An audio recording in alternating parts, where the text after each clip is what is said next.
Mics are hot. Flyers Broadcast Network. Yeah, that's right. It's time for Philadelphia Flyers hockey. It is Flyers game day. Flyers Caps at the Wells Fargo Center tonight. And there's only one place to start tonight. And that is on this date in Flyers history. Let me give you some specifics here. On this What day date, is it? December 14th, 1971, Smitty, one Christopher Terrien entered this world. Oh, I heard Happy about birthday, this. Yeah, happy birthday. Thanks, guys. I really appreciate it. It's Forgot another about year. that. Yeah, but I really, truly am thankful and amazing what roads in life places take you. So I always tell people that, you know what? Believe in a dream, believe in anything. I was born in Ottawa, and here I am in Philadelphia. So thanks, guys. I really appreciate it. You had the wheels spinning in my head to the 71-72 season, which was really rather unremarkable. And I'm like, what the hell did you come up with? But okay, now I get it. Jason, thank you, buddy. Thank you. I was going to go like, you say it's your birthday. Yeah, people are looking at us like we're funny because I don't have the speaker on. Thank you, guys. Thank you very much. Happy birthday, Bundy. Thanks, Jason. Great way to celebrate it tonight. And if I do recall, I think that you probably played a couple games against Alexander Ovechkin. I was wondering about that. I did, and that's something that's kind of cool for me when I look back at the last years of my career. And I did play against Crosby. I did play against Ovechkin. You know, I played with Jeff Carter. His rookie year. So it is kind of cool, and I know their careers are winding down, but certainly as somebody that had played here a long time and had I crossed the generations into the last of this generation is pretty cool. But, you know, anytime anybody gets a chance to see Ovechkin, I think it's a very, very special occasion. He's one of the all-time greats. I think for a lot of times people take for granted players like that as they're later in their career. Just to see them sometimes is a revelation in and of itself. And he's been one of the great ones. He's been great for the league. I was talking about him the other day with somebody, interestingly. It might have been Johnny Leclerc or somebody. I said, you know, it's amazing how things can change for a player so quickly. And now the Gretzky record, even though he may still get it, doesn't look as easy as it was going back even like Tiger Woods in the 14 majors saying he's going to get Jack no problem. And look at what happens. You know, I mean, he's winding down where you finally have seen things come around a little bit for Ovechkin. And as great a player as he is, that would be the question is, what does it take for this team to get him over the hump of Wayne Gretzky's goal record? And they're an interesting team. He's still probably the most dangerous player on the ice. But again, every time I have a chance to watch him and cover him, it's a great experience. What do you remember about him, about Ovechkin when he came into the league? Obviously, he was pretty highly heralded. And in fact, if I recall correctly, was he not the one that Florida tried to draft the year before based on leap year technicalities or garbage like that? And, that's how heralded he was. But even the highly heralded guys take a little bit of time to get their wheels turning at the NHL level. Yeah, he scored a beauty on me once in my first year. He just kind of went down. I should have cracked him in the middle of the ice, and he just made a great spin play and went down and scored. But he's done that to many players over the years. Yeah. I got to look back and say it happened. But, yeah, you know what, Smitty, it's interesting when you look at a team like Washington and their fortunes, right? Like when you draft a generational player like that, he's been around some 17 years or whatever it is, 18 years. You know, you win one Stanley Cup. And he's done his job, right, in terms of the legacy, fulfilling a legacy. Yeah. Now, he didn't get the multiple ones like Crosby, but I also don't think at the end of the day he had those teams over the years. Right. And to be honest with you, he's not an all-round player like Crosby is. He's a scoring winger, and not very often do you see a scoring winger become the catalyst for a Stanley Cup champion in a spring tournament, and he's done that. So, again, the Capitals have been lucky to have a player like that. He's carried that franchise for years. He's done an incredible amount for this league. And that being said, there's a couple injuries tonight. Obviously, Washington has Baxter out of the lineup. Kuznetsov's just been announced. He'll be out. Doesn't allow a lot of passers to get to Ovechkin. And I think Jason and Brian, that's one of the reasons why I think unless he gets a playmaker back, he's going to have a hard time getting to that 893. Yeah, you know, the thing is, 894. 894, I'm sorry, yeah. He's got 827 now. He's only got 5 on the year, though, Bundy. And, Father Time is undefeated. And, he doesn't look like the same player. And it's funny that the way you said it in the beginning, too, because I totally agree with you. A guy can one year look like it's just going to keep happening and happening. And then all of a sudden the drop-off is, waboof, so pronounced. And that's what it looks like here. But again, to your point, he doesn't have the horses to feed him. Bunny, their power play is the worst in the NHL. They have what I consider the greatest pure goal scorer in the history of the game, and the greatest power play scorer ever. And they're worst in the league. One power play goal for him. And you know what? In a microcosm, essentially, is when you don't have skill in your lineup that they've been afforded over the years with a Backstrom who's an absolute world-class future Hall of Famer, probably more underrated than a lot of players. Unless you see him as much as we have, you know what Nicholas Backstrom means to that team. Kuznetsov's another really skilled guy. They had good defensemen there before, too. You know, Carlson's another guy. He's getting older. You know, it's hard tasking guys with those kind of minutes and expecting it. And you know what? When you look at professional sports in general, and I think a lot of them, the comparison is Tiger Woods, of course, would be the blueprint for you thinking someone's going to do something, and all of a sudden something can change overnight, and it changes your fortunes. I'm not sure that's the case with Ovechkin. I still think there's a lot of nights he can score goals. But certainly as you approach Christmas time, Jason, with just 5 on the board, you have to wonder if maybe his spirit's a little bit broken, that he realizes their window's closed to win a Stanley Cup. He's already done that so successfully.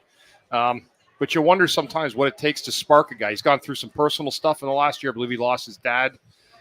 Things like that take toll on people. You know, you don't know what it affects them until you're able to get in their headspace, and sometimes nobody wants to do that. So he's been a joy to watch. I just hope he doesn't get 6 and 7 here tonight at the Wells Fargo Center. What was it in your mind watching him over the years that made him so effective on the power play, even though everybody knew where he was going to be every night? They knew that they were going to, be trying to feed him from the bottom of that left circle, but he was able to score anyway. I mean, it just overpowering. You know what I love watching him? You say that's many. For something about watching a guy like that, that brought me the joy. He loved to score goals. Yeah, he loved scoring. Every shot he took, he looked like he just wanted it to go in the net. And he'd be ticked off if it didn't. But his job was to score, to do it with a smile on his face, and to lift up his teammates doing it. And he did that. I mean, lift up a lot of people in the league with his goal scoring prowess and his commitment to doing it. He's an awfully fun hockey player to watch, and a lot of players have had the good fortunes of being teammates with him, but also playing against him in his certain Hall of Fame career. Yeah, Bundy, I always said there was a joy in watching him play because of how he celebrated goals, jumping into the glass. And he's a good ambassador for the game. And, the thing about him, too, I mean, he's scored over 50 goals 9 times in his career. Remarkable, 9 times. Including his rookie year where he had 52. He scored over 60. Thanks, Joe. And, I mean, just it's astounding. I remember asking Carter about his shot, the one-timer, like you mentioned, Smitty. And I said, well, what makes it so difficult?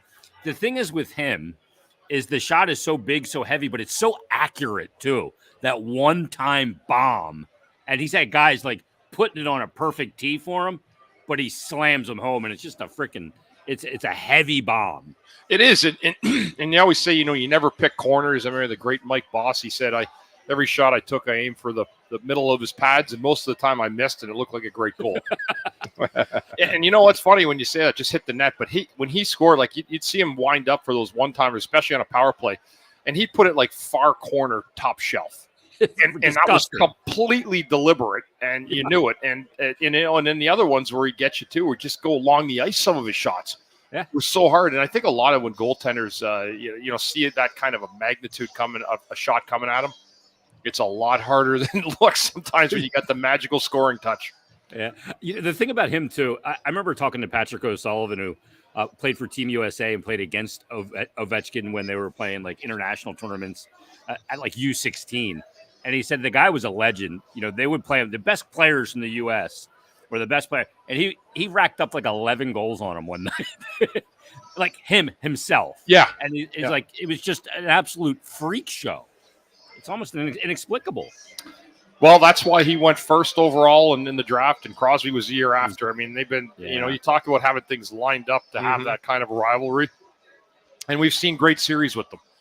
That's what the Flyers are trying to get to, get to that type of staple where you have years of, sustained success and accountability in and out. And that's how you have a really good team. And I think that's what there's a lot of guys, the model. I don't want to ever compare anybody like Mishkov yet to Ovechkin.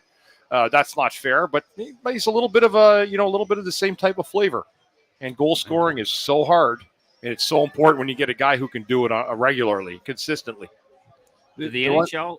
Oh, go ahead, Smitty. I was just going to say the one thing too that you mentioned is that it's even though he's as good as he was, it wasn't just him; it was the team around him. I once asked a couple of people, like, why don't you just put a guy right next to him in that circle on the power play? Well, then you got to deal with Kuznetsov. Then you got to deal with Oshie. You're almost picking your poison, and that's what makes a player like him effective, rather than him just being the only guy out there. Yeah, I totally agree. He did have great players. We were saying that with a lot of the skill. Oshie's another guy. Tom Wilson's given a lot of room. They've had excellent defense. I mean, Carlson, a guy like that can move the puck. Niskanen at one time too, right? When they won those Stanley Cups, and Brooks Orpik. So they've had a lot of good Warriors on that team, and were able to get the job done. But Ovechkin, make no mistake, he was the linchpin for all of it, and he's the guy that did single-handedly deliver a Stanley Cup to the city of Washington, D.C. And he did the snow angels in the baths or in the fountains of Las Vegas. Bellagio, right? And can't blame him for that. I probably would have done the same. Yeah, you and me both. All right, let's take our time out. We've had enough of this Ovechkin talk. He's been good for the NHL, but Flyers need to get a win tonight back home here after getting 5 of 6 points on the road. We'll take our first break here on Flyers Game Day. It's Jason Martinez, Chris Terry, and Brian Smith. We're back after this on the BetRivers.com Flyers Broadcast Network.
(24/7, 365) roadside assistance, jump starts, battery service, and more. We are the lamplighters of the roadside game. With 50% off plus memberships for Flyers fans and the biggest networks and the best drivers, we give you a good reason to sell you. For every car, truck, or Zamboni, go to AAA.com/Flyers and always win. This is the Fanatic Flyers pregame show on 97.5 The Fanatic. Flyers and Capitals at Wells Fargo Center tonight. Jason Martinez, Chris Terrian, and Brian Smith. Flyers come in sitting in the third spot in the Metropolitan Division, 28 games played, 33 points, 3 games less played for Washington, but they sit 2 points behind the Flyers. Flyers +9 in goal differential, Capitals -8. They have not been the team that scored a lot of goals this year, but they've been doing a good job keeping them out, 9th in the NHL in that regard. And Bundy, I mentioned that the Caps have the worst ranked power play in the league. And just like what you said, I think against Colorado, I think applies again tonight. You see the personnel with Ovechkin over there. Just don't go on the PK. You don't want them to start getting healthy against you. Yeah, and it's funny. I know the Flyers have been a lot better in their setups lately, but it's hard to imagine a power play that struggled more than the Flyers power play to start the year. And yes, the Washington Capitals, with perhaps the greatest, most natural goal scorer in history of the game, are struggling on a power play. Yep, Jason, you took the words right out of my mouth. When a power play is struggling, and it has for a while, and you look across and you see that they have plenty of potential and skill, I don't take my eyes off any of that, and I make sure that I'm completely focused, because that's a power play. When you give them that extra split second, they will hurt you. And they probably are missing a lot of key players that they think are probably – they're trying to fill in the void of the guys that are there, and you can't do that with players that aren't the ones that were in the lineup before. Certainly Backstrom. And that's probably the difference. That's the difference. If you can't get the shooter the puck, he's not going to score goals. So what I'm looking at tonight, avoid the Ovechkin one-timers as we've all learned for years, and try to take that element out of it. Though Flyers penalty kill has been excellent. Like, they really work hard. They block a ton of shots, and they're going to have to do it tonight on the right-handed number 8. That's probably still their best chance at scoring goals. The Capitals is an Ovechkin one-timer. And, for me, too, it's not just that they're good at killing the penalties. It's that they're dangerous going the other way. And that's a spot where hopefully they can take advantage of the Capitals situation here tonight. And, the other, a couple games ago when they're going up against one of the best power plays in the league against New Jersey, you got to be probably a little more cautious in trying to do those breakouts when you're shorthanded, because you don't want to obviously put yourself in a bad spot to give up the power play goal. But maybe against a team like this, they can take a little bit more of advantage of it. There's no doubt about it. And you have an opportunity to go shorthanded. You take advantage of those, as long as you're not giving up the ice in return the other way. And I think the Flyers, to be honest with you, Speedy, have done a really good job picking their spots, getting up, creating an odd man rush, jumping, making a hard play to the front of the net.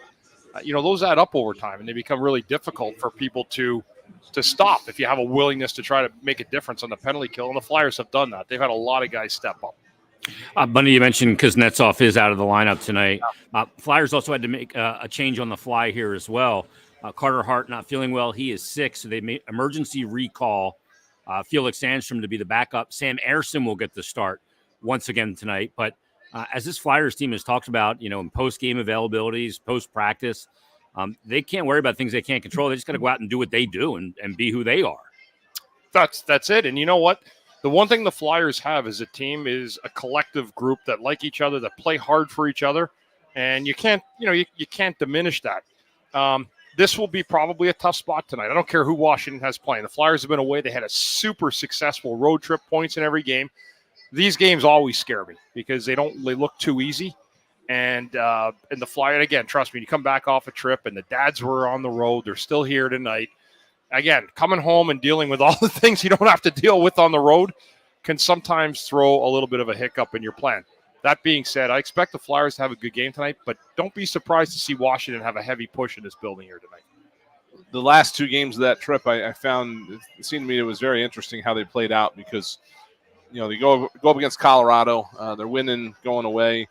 But in Torch talked with Jason on Hockey and Hounds they talked about in the second intermission, let's go in the front door. Let's not go into a shell here and try to protect the lead for 20 minutes. Let's keep on the attack, and let's put it away that way. And they did so.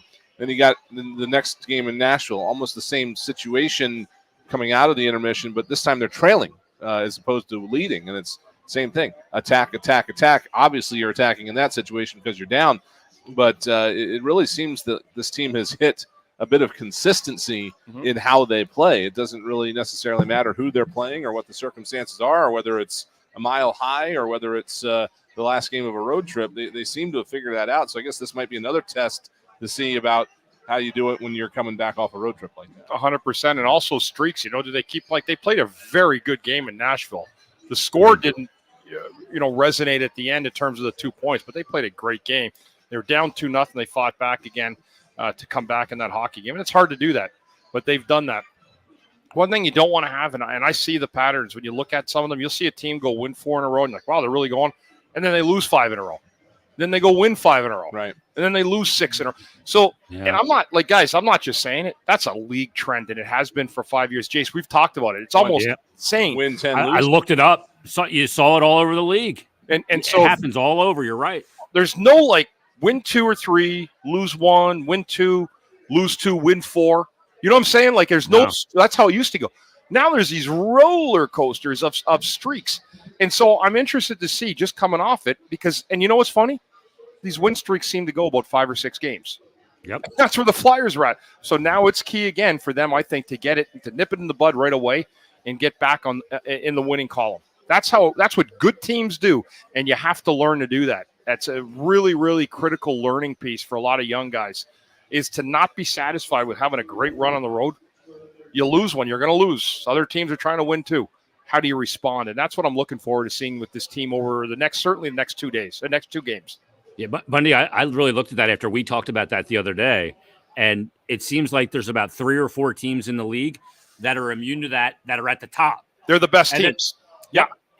there's an upper crust, a very thin upper crust. It's like a New York style upper crust. Yeah, it's in a deep dish. It's not a deep dish. Yeah. No. And then there's a bottom crust too. Yeah. It's a little more bloated. It's a creme brulee, Jason. But they win 1 to every 5 they lose. The others win to 5 to every 6 they play. But in the middle, you're right. It's we win 4, then we'll lose 3. We'll win 3, then we'll lose 4. It's just this toilet seat of up and down. It's amazing. And if you look at the standings, everybody's alive. Yeah. Everybody except for San Jose, and who's the other mess in the West? Is a team that Chicago? Did they jump ahead? Yeah, they jumped ahead of them. San Jose actually passed a team. Chicago, I think. Which is like, I never thought they wouldn't pass anybody. But and that's the thing to me too about this whole situation that the Flyers are in. It's Anaheim. Like, Anaheim, yes.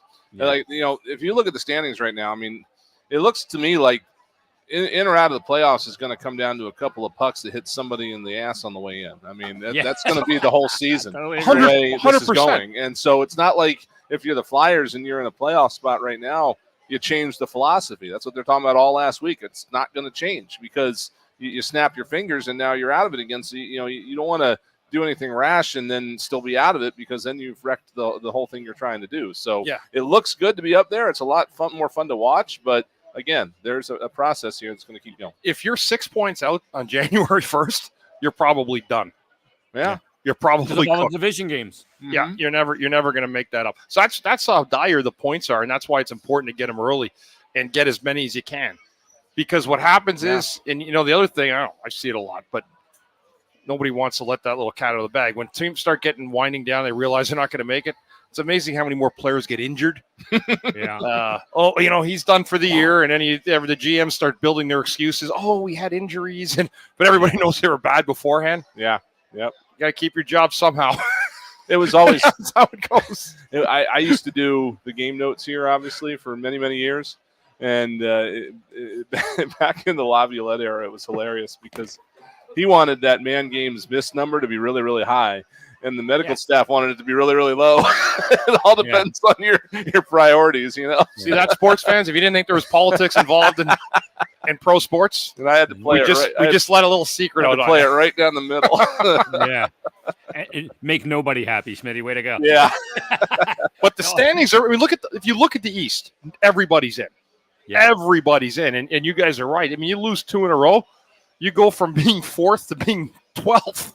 Yeah. I mean, that's if you're going to lose, you better do it in overtime or shootout. Yeah. Jason and I were talking about it the other day about that the 2 games the Flyers won against Pittsburgh in extra time. So Pittsburgh gets 2 points, Flyers get 4. Yeah. You turn that around and make Pittsburgh win in regulation, the Flyers get none. They go from 2nd to 7th. Yeah. And Pittsburgh's 2nd or something like that. Yeah. That's how close it is. All right. Let's take our last time out here on the pregame show. We could go on all night, and we might. Stay tuned. We're back after this on the BetRivers.com Flyers Broadcast Network. I need to.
On 97.5 The Fanatic.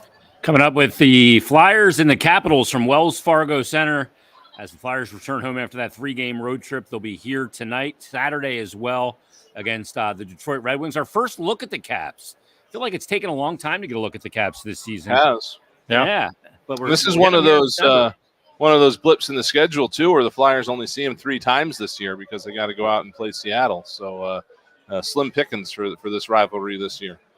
Hey, they are an interesting team. Like you talk about being up and down like a toilet seat. They almost kind of follow the way things are gone. I mean, they lose 6-0 Arizona, then they'll come back and you see they beat a really good team a couple nights later. So the Rangers, and I don't really know who they are. I know who they have, but their identity's totally changed from what it once was. Again, but you can't take a team like this for granted because they can come and sting you. They really can. Yeah, I feel like teams with thin identity, then you'll have that up and down like a toilet seat. I think that's one thing that the Flyers have established, Bundy, is an identity. Is speaking of it, they return home tonight, and I feel like there's some buzz starting to happen here in Philadelphia with this team. There's a lot of belief, a lot of young players. They've played 10D this year.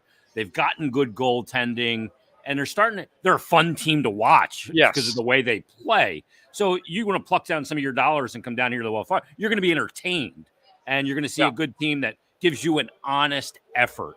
And as a player, these players returning home, do you guys pick up on that as well? The swelling that starts to happen within the fan base and everything? Yeah, I think so. And I think that you just touched and said the best thing is that, they want to see effort. There's a pretty good understanding here that's going to it would be like a 1980 Miracle on Ice for this team to win the Cup this year. That's just being honest. And I think that anyone would tell you that. We're told to rebuild, and that would be the greatest rebuild in the history of sport. So what do you want to see? You want to see the culture return, which is it's on its way, if not fully returned. And you want to see effort. You want to see a team you're proud of. We've seen that this year. And that's why people are starting to take an interest. There's a lot more people here now as we're on the concourse than there was a couple months ago. And there's a lot more people asking for tickets, and there's a little bit of buzz about this team. And you know how it goes, right? Hockey, if people don't realize this, doesn't really start until after football, in a lot of ways where the real interest goes into it. And that's always been the case. That's not just new. That's been goes back years. But do I like the way it's going? Absolutely. I see a lot of people here caring about hockey again and are excited to see what the future is going to look like with this team. It's headed in the right different. direction. It feels different. Feels like it used to. Yeah. Like it feels like it used to feel like where it was a happy place to come. I walk in the building. I haven't been here in 3 years. I love it. I love seeing all the same faces, seeing you and Brian. Just being part of this family again is so important, and that resonates with people. It's a great place to be again. It's a special organization. I just love being a part of it, as you guys do. Yeah, and I think too, there's always winning and losing, and you always want to win. But at the end of the day, only one team wins this cup every year. One team, and so I think everybody, for the most part, is on board with just being competitive. Be there at the end of. Give yourself a chance. But look at how they're doing. All you got to do is get in. They're doing great, right? With a good effort. Yep, a good effort. Absolutely. Yeah. That makes all the difference, and just give your team a chance. And the Flyers are on the path to doing that. Like Bundy said, they need more. They need more here. This isn't the year, but maybe trending in the right direction.